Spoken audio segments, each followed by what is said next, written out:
English learners. Welcome back to another great lesson here at EnglishPod. My name is Marco. And I'm Erica. And today we are going to have a lesson that is going to be very useful when you arrive late. Yes, well, we all have arrived late to something, and we need a good way of saying sorry and saying why we were late. So today we're not only going to be looking at vocabulary used to explain why you are late, but also some typical excuses of why people are late. Right, so some normal reasons for saying why you're late. Well, why don't we get started with the dialogue? Now, we're going to hear 5 people in the dialogue. So at the beginning, we'll hear the boss and the assistant, and then we'll hear 3 people who are arriving late.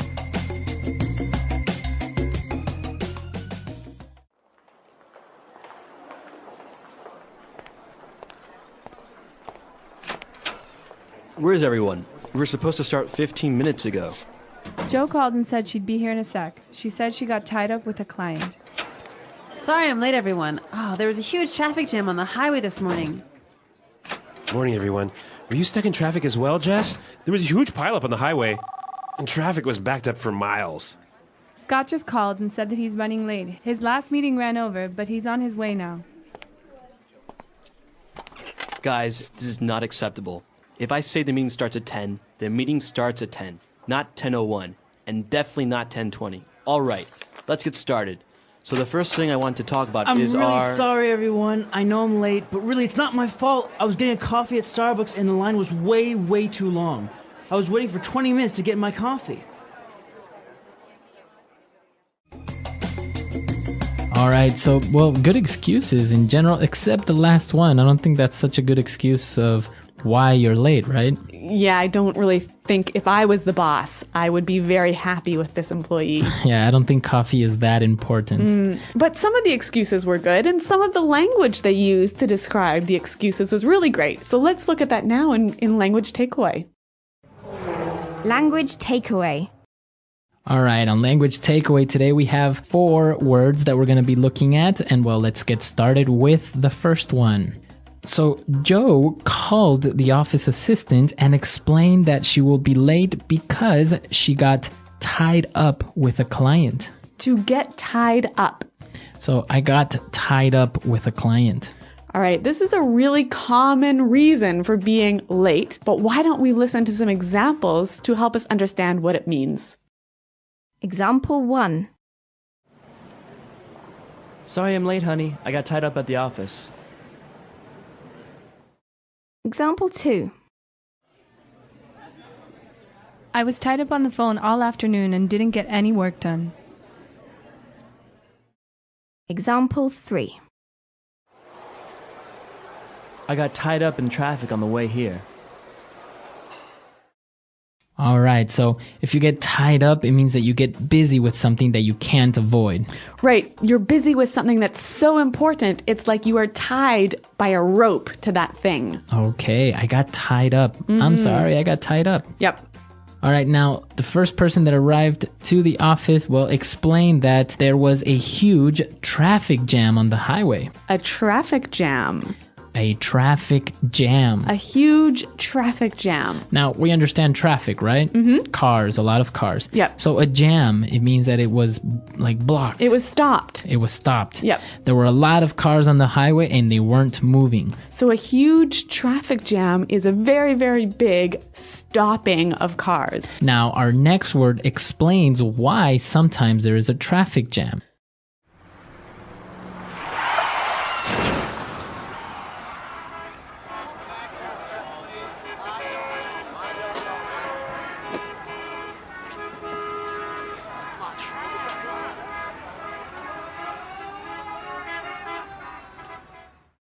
Well, we found out that there was a huge pileup. A pileup. A huge pileup. Okay, a huge pileup. Now, if a pileup is another way of saying an accident, right? Yeah, an accident with many cars and they all get piled on top of each other. All right, so many cars got into an accident. Yep. So this could be a reason of why there was a traffic jam. And also a reason for why you were late. Right. Now, the other person, Scott, also called and he said that he's running late. He's running late. He's running late. I'm running late. Now, if I'm running late, am I actually running somewhere? What am I doing? What's happening? You are going to be late, and you know you're going to be late. Okay, I know I'm going to be late. So I'll call you and I'll say, hey, I'm running a little bit late. Yeah, actually, this is the most common thing I say when I'm going to be late. And I think it's really important to know how to use this phrase. So let's hear some more examples. Example 1. Jane is running late. She'll be here in 10 minutes. Example 2.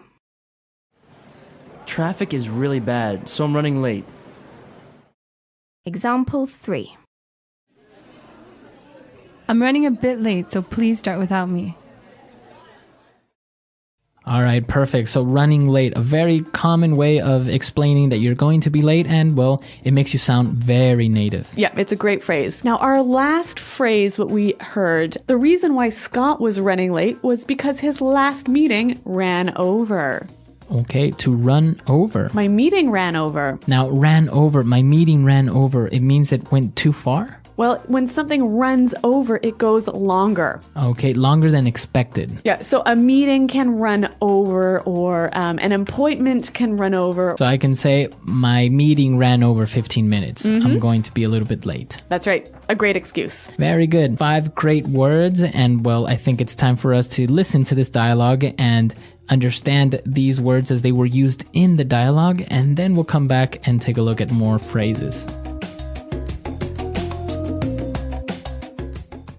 Where is everyone? We were supposed to start 15 minutes ago. Joe called and said she'd be here in a sec. She said she got tied up with a client. Sorry I'm late, everyone. There was a huge traffic jam on the highway this morning. Morning, everyone. Were you stuck in traffic as well, Jess? There was a huge pileup on the highway, and traffic was backed up for miles. Scott just called and said that he's running late.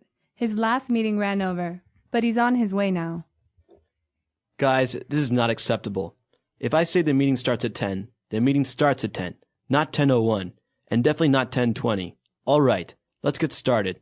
So the first thing I want to talk about is our... I'm really sorry, everyone. I know I'm late, but really it's not my fault. I was getting a coffee at Starbucks, and the line was way too long. I was waiting for 20 minutes to get my coffee. Okay, we got some more great phrases for describing being late. Let's look at them now in Fluency Builder. Fluency Builder.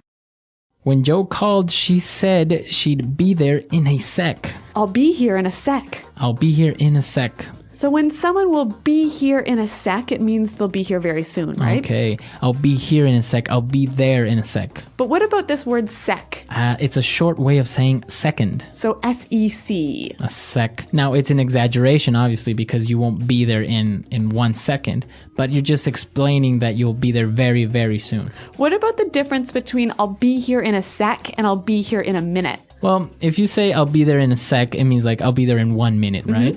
But if you say, oh, I'll be there in a minute, it could be a minute or more like 3 or 4 or 5 minutes. Yeah, I think that's true. Now, again, going back to this traffic issue, we saw that somebody was stuck in traffic. To be stuck in traffic. I got stuck in traffic. Now, when you're stuck in traffic, you can't drive because there are too many cars stopped on the highway. So you are actually in the traffic jam. Yeah, you're stopped there for like 20 minutes. You can't move. Okay, I'm stuck in traffic. I'm going to be late. Really great excuse. And the reason they were stuck in traffic was because traffic was backed up for miles. Okay, traffic is backed up for miles. To be backed up for miles. Now, if I say the traffic is backed up for miles, it means that it's very long, or how does that work? Well, okay, imagine there is an accident and that has caused a traffic jam and the cars are lined up for many miles behind you. Okay, so it's backed up. From that point, there are many miles of cars waiting to pass. Yep. So it's backed up for miles. Very good. So great phrases. And I think it's appropriate for us to listen to the dialogue for the very last time. And then we'll come back and talk a little bit more about this being on time issue.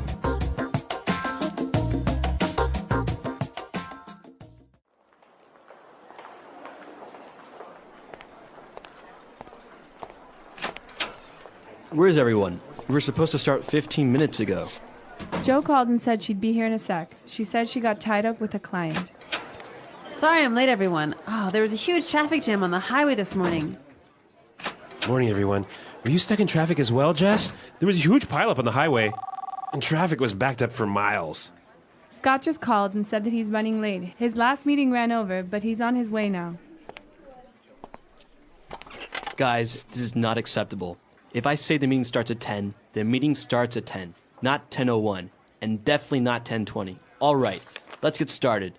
So the first thing I want to talk about I'm is really our... sorry, everyone. I know I'm late, but really, it's not my fault. I was getting a coffee at Starbucks, and the line was way too long. I was waiting for 20 minutes to get my coffee.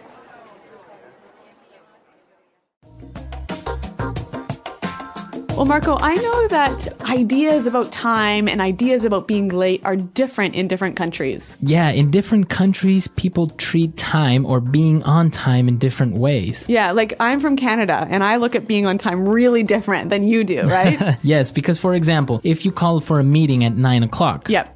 usually people will be there at 9 o'clock because the meeting will start. In America. Right, in America. Now, for example, in Latin America, we do have this, what we call sometimes the Latino time or Hispanic time, which is like 9 o'clock is like the time that everyone should be there, but until people get there, get their coffee and whatever, then it'll be 9:15, maybe up to 9:30. And I think it's a little bit even more noticeable when we're talking about social events. Like if you go to someone's house for dinner, in Canada, if they say, come to my house at 6 o'clock for dinner, you'll be there at 6:05, right? Okay, yeah. Yeah, usually you'll be there only a couple of minutes after the time that was specified, just to, give the house owner a little bit of time. Yep. But if we have a dinner invitation for 6, we know that it's not really going to begin eating at 6, so people will get there at 6:30 or 7. And of course, food isn't ready until like maybe 8 or 9. But in German countries, from what I know, you've got to be there. If they say be there at 6, you're there at 6:00, right? Not 6:01. And also, I think it's about when people start work, right? Yeah. How on time you have to begin work. Sometimes it's acceptable to be 10 or 15 minutes so-called late, but in other places, Yeah, North America, if you're supposed to start work at 9, you have to be at your desk working at 9. At 9. Yeah. Yeah, see that in other countries, people get there at 9, get their coffee, maybe take a quick glance at their emails or the newspaper, and then, start working at around 9:30 or 10. So I guess the important thing is to know what the tradition is in the country where you are. Exactly. So come to our website, EnglishPod.com, and let us know how it works in your countries. I know that many different countries have a different way of treating time, so share it with us. Yes, and remember, if you have any questions, please ask them at the website as well.